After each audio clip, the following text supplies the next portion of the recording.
மருதப்பட்டிங்கிற கிராமத்துல ராமசாமி ரொம்ப கடனால வாடிட்டு இருந்தாரு. ஐயா, இப்ப எதுக்கு வீட்டுக்குள்ள இருக்க பாத்திரத்தெல்லாம் எடுத்து வெளியே வச்சிருக்கிறீங்க? நான் அப்படி என்னதான் உங்களுக்கு பண்ணேன்? ஏண்டா எல்லாமே பண்ணிட்டு அப்பாவியாட்ட கேட்டுக்கிட்டு இருக்கியா? கடன் கொடுத்து எவ்வளவு நாள் ஆச்சு? இன்னும் அதுக்கு போதுமான வட்டியும் வந்து சேரல, முதலும் வந்து சேரல. அதனால தான் பொருளை பூரா தூக்கி வெளியே போட்டேன். நீ இந்த வீட்டை காலி பண்ணிட்டு கிளம்பு. இந்த வீட்டு எனக்கு சொந்தமானது இனிமேல். இதுக்கு மேல உன்னை விட்டோம்னா லாக்கிப்படாது. நானும் எவ்வளவோ கால அவகாசமெல்லாம் உனக்கு கொடுத்து பார்த்துட்டேன். இதுக்கு மேல கொடுக்கறதுக்கு எதுவும் கிடையாது. வெளியே போ. ஐயா, கொடுத்ததான் கொடுத்துட்டீங்க. இன்னும் 1 மாசம் எனக்காக கொஞ்சம் மட்டும் டைம் கொடுங்கய்யா. எப்படியாச்சும் உங்க கடனை இந்த 1 மாசத்துல நான் கண்டிப்பா அடைச்சிடுறேன். எப்படி 1 மாசத்துல இருந்து விண்வெளியில இருந்து காசெல்லாம் கொட்டிருமா என்ன? நீ ஏன் மில்லுல 15,000 ரூபாய்க்கு சம்பளத்துக்கு போயிட்டு இருக்கிற? நீ என்கிட்ட ஏன் கடனை கொண்டு வந்து கொடுக்க போற? இதெல்லாம் வேலைக்கே ஆகாது தம்பி. நீ கிளம்புனா கிளம்பு. இந்த வீட்டை நான் அதுக்கு பதிலா எடுத்துக்கிறேன். இதுவே பத்தாத காசு தான் இருந்தாலும் பாவனும் நான் எடுத்துக்கிறேன். போ. ஐயா, உங்களை தயவு செஞ்சு கெஞ்சி கேட்டுக்கிறேன். இது அவங்க அப்பா காலத்துல கட்டினது. தயவு செஞ்சு வீட்டை விட்டுருங்க. இந்த 1 மாசத்துல கடன் வரலன்னா அதுக்கு நான் பொறுப்பாகிறேன். இந்த 1 மாசத்துக்குள்ள கடனை கொடுக்க வேண்டியது எங்களோட முழு பொறுப்பு. தயவு செஞ்சு உதவி பண்ணுங்க. தயவு செஞ்சு இந்த வீட்டை மட்டும் எடுத்துக்காதீங்கய்யா. இது எங்களோட பரம்பரையான சொத்து. அப்படியா? சரி, அப்ப நான் உன்னை நம்புறேன். 1 மாசத்துல மட்டும் கடன் கொடுக்கலன்னா அப்புறம் இந்த வீட்டை எடுத்துக்குவேன். அப்ப நீ எதுவும் சொல்லக்கூடாது, சரியா? இப்போ உன்னை நம்பி மட்டும் தான் போறேன், பாத்துக்க. கடவுளே, இப்படியா எனக்கு கஷ்டப்படணும்? இன்னும் 1 மாசத்துக்குள்ள நாங்க எப்படி இதை கடனை கொடுக்கறதுன்னு தெரியல. இதை எப்படி நாங்க கொடுக்கலன்னா அந்த ஆள் எப்படி வீட்டை எடுத்துட்டு போயிடுவாரு? என்னங்க பண்றது? மகா, நீ எதை நினைச்சு கவலைப்படாத. எப்படியாச்சும் நான் கடனை கொடுத்துருவேம்மா. என்னை தயவு செஞ்சு நம்பு. நீ இப்படி அழுகிறத பார்க்கும்போது ரொம்ப வருத்தமா இருக்குது. நான் உனக்கு தேவையில்லாம கல்யாணம் பண்ணிட்டு உன்னையும் ரொம்ப கஷ்டப்படுத்திட்டு இருக்கேனோன்னு தோணுது. உங்க அம்மா அப்பா வீட்டுல இருந்த போத நிம்மதியா இருந்த என்கிட்ட இப்படி சித்திரவதை படுறியம்மா. கஷ்டமா இருக்கு எனக்கு. யாரு சொன்னா உங்ககிட்ட சித்திரவதை படுறேன்னு?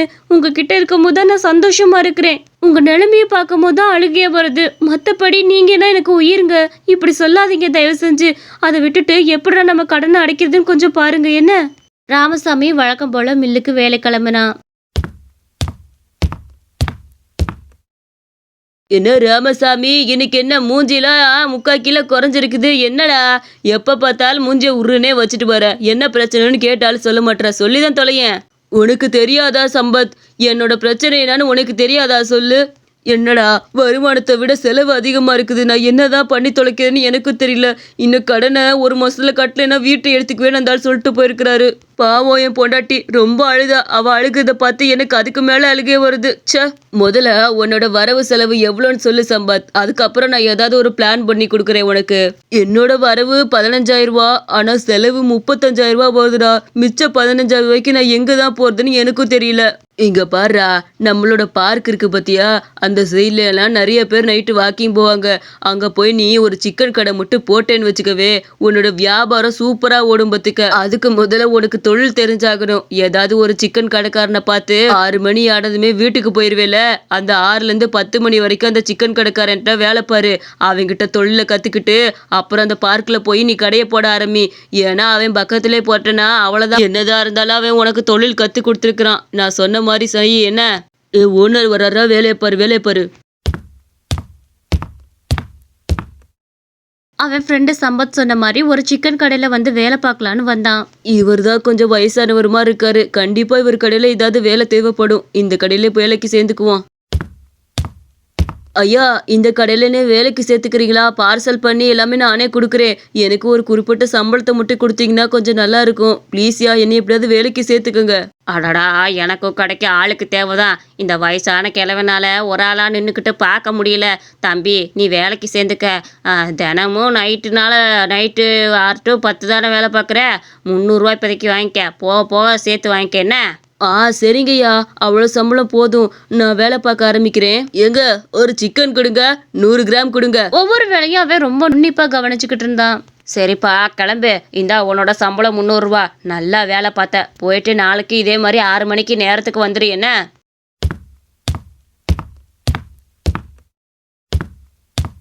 என்னங்க, உங்களுக்கு 6 மணிக்கெல்லாம் வேலை விட்டுருமே, என்ன 10 மணிக்கு வரீங்க? என்னாச்சுங்க? அப்புறம் ராமசாமி சம்பத் சொன்ன விஷயம் எல்லாத்தையுமே சொன்னான். அவர்கிட்ட கொஞ்ச நாளைக்கு வேலையை கத்துக்கிட்டு அதுக்கப்புறம் நம்ம தனியா சிக்கன் கடை ஆரம்பிச்சுக்கலான்னு இருக்கிறேன். அதுக்காக தான் அந்த ஆள்கிட்ட வேலைக்கு போயிட்டு இருக்கிறேம்மா. ஆமா, அப்படி பண்ணாதானே கொஞ்சமாச்சும் பொழைக்க முடியும். மிச்சம் 15,000 ரூபாய் எப்படியா சம்பாதிக்கணும்னா இந்த மாதிரி ஒரு வழிமுறையில சம்பாரிச்சா மட்டும்தான் ஆகும். சிக்கன் கடையை கண்டிப்பா நம்ம டெவலப் பண்ணி கொண்டு வந்துடலாம். என்னங்க நீங்க டெவலப் பண்ணி கொண்டு வரதெல்லாம் இருக்கட்டும், இந்த விஷயத்த தயவு செஞ்சு அந்த தாத்தா கிட்ட சொல்லிருங்க. ஏன்னா அவரு பாவம் நீங்க நேர்மையா வேலை பாக்குறீங்கன்னு நினைச்சிட்டு இருப்பாரு. நீங்க கத்துக்க தான் வந்தீங்கன்னு நினைச்சு ஒரு நாள் உண்மை தெரிஞ்சுன்னா அவர் ரொம்ப உடைஞ்சிட மாட்டாரா? தயவு செஞ்சு நாளைக்கு விஷயத்த சொல்லிருங்க, அதுதான் நல்லது.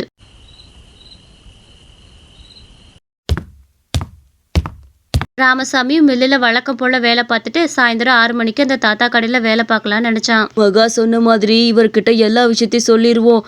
ஆமா, யாருக்கையும் துரோகம் பண்ணக்கூடாது நம்ம. ஐயா, உங்ககிட்ட ஒரு விஷயம் சொல்லணும். நான் உங்ககிட்ட வேலை பார்க்க வந்தது வேலை பார்க்கணுன்ற நோக்கத்தோட வரல. நான் இந்த விஷயத்துல கத்துக்கணுன்றதுக்காக தான் ஐயா வந்தேன். என்னப்பா சொல்ற? அப்புறம் வேலை பார்க்க வரலையா, கத்துக்கிறதுக்காக வந்தியா? என்னப்பா இது? ஆமாங்கய்யா, எனக்கு என்ன இருந்தாலும் மனசு கொஞ்சம் உறுத்தலாவே இருந்துச்சு. உங்ககிட்ட கத்துக்கிட்டு நான் வேற சைடு போய் கடை போடணும் தான் நான் இங்க வந்தேனே. இருந்தாலுமே இந்த உண்மையை சொல்லாம இருந்தா ஒரு மாதிரியா இருக்கும் தான் சொல்லிட்டேன். தயவு செஞ்சு மன்னிச்சுக்கோங்க. எனக்கு கடன்லாம் அப்படி இருக்குதுயா. நான் அதை கட்டணும்னா இந்த மாதிரி ஏதாவது ஒரு சைடு பிஸ்னஸ் பண்ணி தான் ஆகணும். இல்லைன்னா என்னால் ஒன்றும் முடியாது. தம்பி, நீ இப்படி உண்மையை சொன்னதே எனக்கு ரொம்ப சந்தோஷம்ப்பா. நீ மட்டும் பொய் சொல்லிட்டு பாதியிலே கழட்டி விட்டு போயிருந்தாதான் எனக்கு கோபம் வந்திருக்கும். நீ தான் என்கிட்ட உண்மையை சொல்லிட்டியே, இதுவே எனக்கு ரொம்ப பெரிய சந்தோஷம். நீ தாராளமாக கடை போடு. ஏதாவது சந்தேகம்னா இந்த தாத்தா கிட்ட வந்து எப்போ வேணாலும் கேளு. என்ன கவலைப்படாமல் போ, உன் கடன்லாம் சீக்கிரம் அடைஞ்சிரும். அவனும் இந்த விஷயத்த சொல்லிட்டோன்னு திருப்தியோட போய் தூங்குனா. நாளிலேருந்து கடை போடலான்னு நினச்சான். வழக்கம் போல மில்லில் வேலை பார்த்துட்டு சாயந்தரம் போல ஒரு பார்க் முன்னாடி போய் கடை போட்டான். வாங்க வாங்க, சூடான சுவையான சிக்கன் இங்க மொறுமொறுன்னு கிடைக்கும். வாங்கம்மா வாங்க, சாப்பிட சாப்பிட ருசி அள்ளும். வாங்க வாங்க. ஆனா நம்ம ராமசாமி எவ்வளவு கூட்டமே அந்த சைடு யாரையுமே காணோம். ராமசாமி 6 மணிக்கு கடை போட ஆரம்பிச்சான். கிட்டத்தட்ட 8 மணி ஆச்சு. ஆனா ஒரு கஸ்டமர் கூட அவன் கிட்ட வந்து சிக்கன் வாங்கி சாப்பிடல. கடை போட்டு 2 மணி நேரம் ஆக போகுது. இன்ன வரைக்கும் ஒருத்தர் கூட என் கடையில் வந்து சிக்கன் வாங்கி சாப்பிடல. இதுக்கு மேலே யாரும் வாங்கி சாப்பிட மாட்டாங்க. முதல்ல கடை எடுத்துட்டு கிளம்புவோம். ச்சே, என் நேரம் இப்படி. என்னங்க சிக்கன் கடை இன்னைக்கு போட்டீங்க, ஏதாவது வியாபாரம் ஆச்சா இல்லையா? ஏன் இப்படி மூஞ்சி தொங்க போட்டுட்டு வரீங்க? எங்க மகா, 6 மணி கடை போட்டு 8 மணி ஆயிருச்சு. இன்ன வரைக்கும் ஒரு கஸ்டமர் கூட வந்து வாங்கி சாப்பிடல தெரியுமா? யாராவது ஒருத்தர் வந்தா கூட மனசுக்கு திருப்தியா இருந்திருக்கும். யாருமே வரல. இந்த கடை வைக்கிறது வேஸ்ட்ன்னு நினைக்கிறேன். ச்சே, அதாவது நேரம்னு ஒன்று இருக்குன்னு சொல்லுவாங்க. அது இருந்தாதான் நம்ம வாழ்க்கையில எதா இருந்தாலுமே சாதிக்க முடியும். அந்த நேரங்கிறது என் வாழ்க்கையில வரவும் வராது, இனி வரவும் போகாது. பேசாம அடக்க உடக்கமான அந்த சிக்கன் கடைக்கே வேலைக்கு போயிடுறேன். அதுல ஏதோ ஒரு 6000 ரூபா சம்பளம் வந்தா கூட பாத்துக்கலாம். வழக்கம் போல ராமசாமி வேலைக்கு போயிட்டு தாத்தாவோட கடைக்கு வேலைக்கு போனாரு. இந்த தாத்தாட்டே திரும்பவும் வேலையை சேர்ந்துருவோம். இவர் கொடுக்குற 300 ரூபாவாதே எதுக்காவது உதவும். அங்க போட்டு ஒன்னத்துக்கு உதவாம இருக்கிறதுக்கு. தாத்தா, நான் உங்க கடையில வேலை பார்த்துக்கிறேன். நீங்க சொன்ன மாதிரியே அங்கேயே சிக்கன் கடை நான் போட்டு பார்த்தேன் தாத்தா. ஒருத்தர் கூட வாங்கல. 6லேருந்து 8 மணி வரை ஆச்சு, ஒருத்தர் கூட வாங்கல. இது வேஸ்ட்ன்னு தோணுது எனக்கு. ஏன்பா 6 மணிலேருந்து 8 மணி வரைக்கும் கடை போட்டிருக்கேன்னு சொல்ற? ஒரு 3 மணி நேரத்துல என்ன வந்துருச்சுன்னு நீ வேக வேகமா கடையை எடுத்துட்டு வந்துட்ட. உன் வாழ்க்கையில நீ இதுக்கு முன்னாடி எவ்வளவோ கஷ்டங்களை பார்த்துருப்ப இல்லையா? பொறுமைதான் ஒரு மனுஷனை நல்வழிப்படுத்தும். நீ கொஞ்சம் பொறுமையா இருந்து பார்க்க வேண்டிதானே? உன்னோட டைம் 10 மணி வரைக்கும் தானே. அதுக்குள்ள கஸ்டமர் வரலன்னா நீ கிளம்புறது நியாயம். ஆனா அதுக்குள்ளே பாதியிலே கிளம்பி வந்தா என்ன அர்த்தம்? அதுவும் ஒரே ஒரு நாள் கடை போட்டு அங்க கஸ்டமரே வரலன்னா என்னப்பா அர்த்தம்? ஒரு நல்ல மனுஷனுக்கு அழகு முயற்சியை கைவிடாம இருக்கிறது தான். உன் முயற்சியை நீ திரும்ப திரும்ப செய்யறப்பதான் நீ கண்டிப்பா வெற்றி பெறுவ. நீ என்ன செய்யறியோ அதை திரும்ப திரும்ப செய்யி. ஒரு நாள் அது உனக்கு பலன் கொடுக்கும், புரியுதா? அப்போ நாளைக்கு இதே மாதிரி வந்து சொல்லாம நான் சொன்ன மாதிரி 10 மணி வரைக்கும் கடை போட்டு வா போ. சரிங்கய்யா, நீங்க சொல்ற மாதிரியே நான் 10 மணி வரைக்கும் கடை போட்டு பாக்குறேன். போதுமா?